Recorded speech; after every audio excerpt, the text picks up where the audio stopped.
We watched the Apple event a couple of days ago where some new products were presented. During the event, Apple also announced the new iOS 18, which will be available for the public today. This is very important if you are a QA working on an iOS app, because now you need to check if the app is compatible with the latest OS version and if everything works as expected. You will need to do the same thing when the new Android version is out if you are working on an Android app. In this video, I will guide you in the process of what you need to do when a new OS version drops.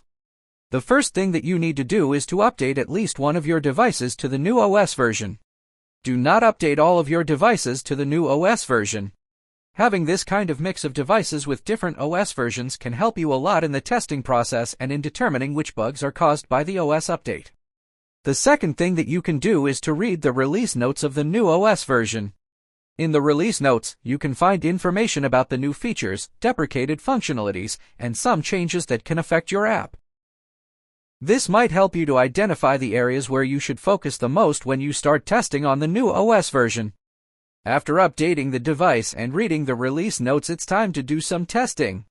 The first thing that you can test is the main functionalities of the app. On the device where you have installed the latest OS version, perform smoke testing of the main and most critical functionalities to see if they are working correctly. You can perform this testing manually, but if you have automation tests, that's even better. Just run your automation tests and you will have the results quicker.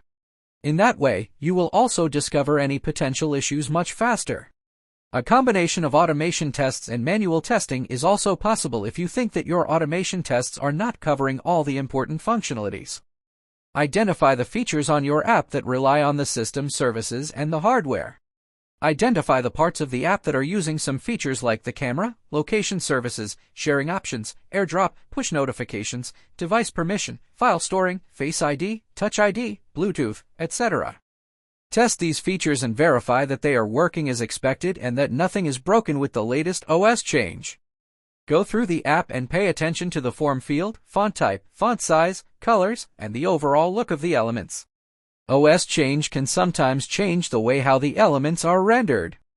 Make sure that the elements are shown correctly after the new OS change, and don't forget to check the elements in portrait and landscape mode. While you are testing the app, pay attention to the animations, response time, load time, transitions, page redirections, and battery level, and see if anything feels different in comparison to how it was on the older OS version. If something feels different or slower, you will need to report that so the development team can optimize the code so the app can have good performance on the latest OS version. By following these steps as a QA, you will ensure that the quality of the product is not broken with the newest OS release. You can also discover some potential issues early in the development process, which will save time and will bring a stable and quality app to the end users. Don't forget to like, share, subscribe, and visit our website for more interesting content. Thanks for watching and stay tuned for more videos.